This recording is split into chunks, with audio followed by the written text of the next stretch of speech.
নমস্কার বন্ধুরা, মামনির রান্নাঘর স্প্রেস ফুডে আপনাদেরকে অনেক অনেক স্বাগত। আজকে আমার একটা নতুন রেসিপি নিয়ে চলে এসেছি। এই অসময়ে এই যে বাঁধাকপি নিয়ে নিয়েছি, এই যে বাঁধাকপিটারই পকোড়া বানিয়ে দেখাবো। এই সময় তো বাঁধাকপি পাওয়া যায় না, কিন্তু এই বাঁধাকপিটা আমাদের বাগানেই ছিল অনেক দিন ধরে পকোড়া খাওয়ার জন্য। তাই আজকে আমি নিরামিষ পকোড়া বানিয়ে দেখাবো। পুরো ভিডিওটা আমার সঙ্গে থাকবেন। যদি কোনো নতুন বন্ধু এসে থাকেন, আমার চ্যানেলটা সাবস্ক্রাইব করে পাশে থাকবেন। আমার রেসিপিটা যদি আপনাদের ভালো লাগে অবশ্যই একটা লাইক করে শেয়ার করতে একদম ভুলবেন না। চলুন তাহলে আমি বাঁধাকপি কীভাবে কাটি।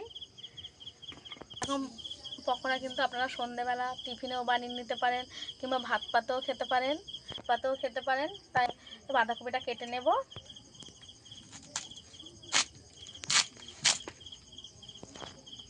বাঁধাকপিটা কত টাইট দেখুন, একদম সুন্দরভাবে হয়ে আসছিল বাঁধাকপিটা, একদম টাটকা বাঁধাকপি। একদম জিরে জিরে করে বাঁধাকপিটাকে আমি কেটে নেব। আপনারা চাইলে ধুয়েও কাটতে পারেন, কিন্তু আমি কাটার পরে ধোবো। ধুয়ে জলটা আমি ঝারিয়ে নেব সুন্দর করে। একদম ধীরে ধীরে করে কাটতে হবে, এটা অসমার বাঁধাকপি। এই বাঁধাকপিটা আমাদের বাগানে রেখে দেওয়া ছিল।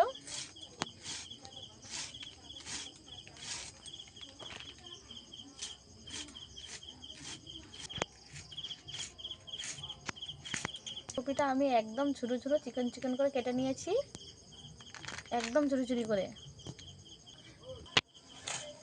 ধান কাটা হলো তো দুটো থেকে দেখাবো।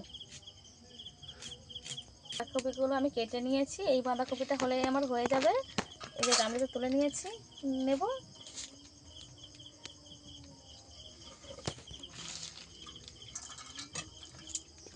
পুরো এক বাটি হয়েছে। এই বাঁধাকপিটা হলেই হয়ে যাবে। একটা বাঁধাকপির আবার 4 ভাগের 1 ভাগ রেখে দিয়েছি। বাঁধাকপিটার মধ্যে জল দিয়ে দেব।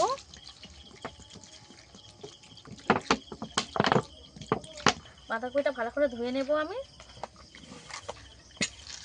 ধুয়ে একটু চিপে চিপে তুলে নেব, চেপে চেপে জলটা বের করে দেব।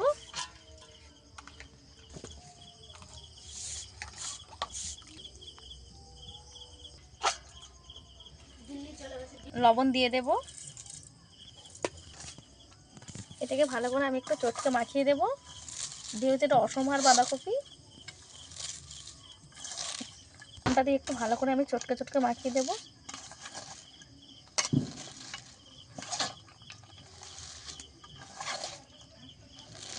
লবণ মাখিয়ে এটা ঢাকা দিয়ে কিছুক্ষণ রেখে দেব। 10 মিনিট পরে চাপাটা খুলে নিয়েছি। বাঁধাকপিগুলো কত নরম হয়ে গেছে দেখুন, লবণ মাখিয়ে রাখার কারণে। এবার এর মধ্যে মশলা দিয়ে দেব।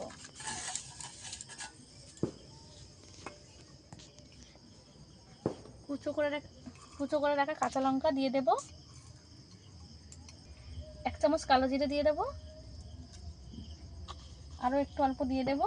কালো জিরেটা মুখে পড়লে সুন্দর গন্ধ আসবে আর খেতেও ভালো লাগবে। এখানে আমি জিরে গুঁড়ো নিয়েছি,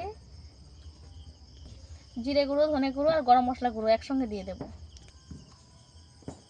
লঙ্কা গোটা দিয়েছি কেটে কুচো কুচো করে, ওই কারণে কাঁচা লঙ্কা দেওয়ার কারণে গুঁড়ো লঙ্কা অল্প দেব। যে যেরকম ঝাল খাবে সেরকম লঙ্কা দেবেন। হলুদ গুঁড়ো দিয়ে দেব। আগে একটু লবণ দিয়েছি, আর একটু অল্প লবণ দেব। ভালো করে একটু মিশিয়ে নেব মশলাটা দিয়ে। সমস্ত মশলা বাঁধাকপির গায়ে মেখে নেব।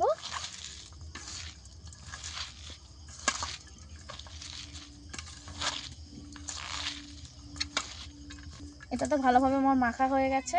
এবারে বেসনটা আগে থেকে আমি চেলে নিয়েছি, অল্প অল্প করে দিয়ে দেব।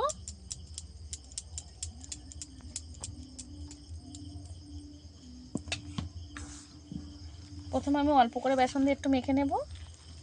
বেসনটা একটু পরিমাণ মতন দিতে হবে।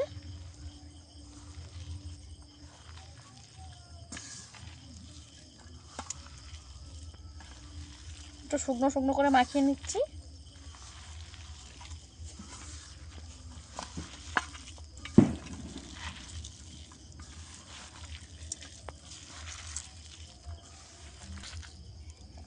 দিয়ে ভালো করে মাখিয়ে নিয়েছি, আবারও একটু দিয়ে দেব।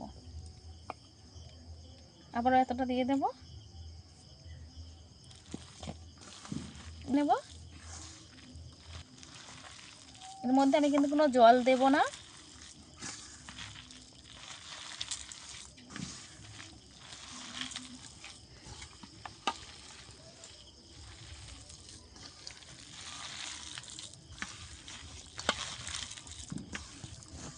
এরকম অল্প অল্প করে মাখাতে মাখাতে একা থেকে নিজে থেকেই জল ছাড়তে শুরু করে দেবে বাঁধাকপি থেকে।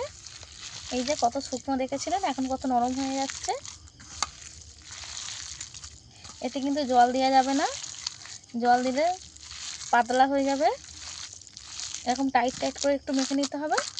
আবারও একটু বেসন দেব, আবারও অল্প একটু বেসন দিয়ে দেব, দিয়ে আবারও একইভাবে মেখে নেব। এই যে এইভাবে আমি মাখিয়ে নিয়েছি, যেন এইভাবে করলে এইভাবে দেওয়া যায়, এরকম একটা করে দেখে নিতে হবে। এবারে চেপে রেখে দেব। এইভাবে শক্ত করে মাখিয়ে রেখে দিলে কিছুক্ষণ পরে আবারও একটু নরম হয়ে যাবে। ঢাকা লাগিয়ে রেখে দেব। আমি উনুনে কড়া বসিয়ে দিয়ে উনুনটা ধরিয়ে নিয়েছি। অল্প তেল কড়াই ছিল, আবারও একটু তেল দিয়ে দেব। তাই তেলটা গরম হয়ে গেছে। এবার এখান থেকে আমি যে বাঁধাকপির মিশ্রণটা বানিয়ে রেখে দিয়েছিলাম, এইভাবে চেপটা চেপটা করে পকোড়ার শেপ দিয়ে নিয়ে ছেড়ে দেব গরম তেলের মধ্যে।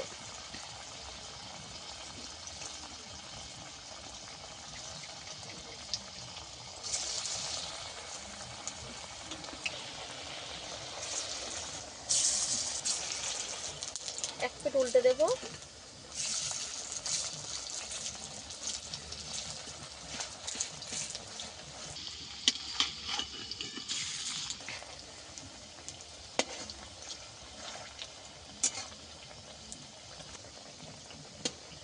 পকোড়াগুলোকে আমি ভালো করে উল্টে পাল্টে ভেজে নেব।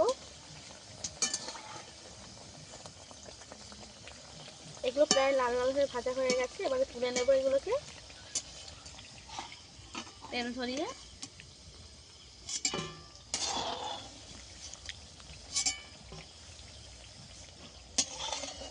পকোড়াগুলো আমি এইভাবে ভেজে নিয়েছি, আবারও একইভাবে ভেজে নেব।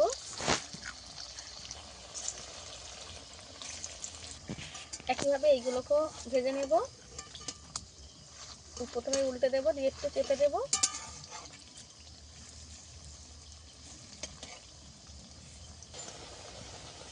এইগুলো ভালো করে ভাজা হয়ে গেছে, তুলে নেব।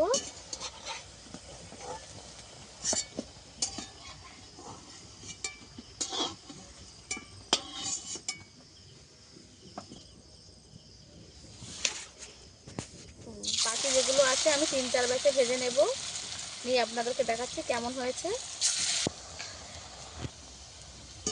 পকোড়াগুলোই আমার ভাজলে সব পকোড়া ভাজা হয়ে যাবে।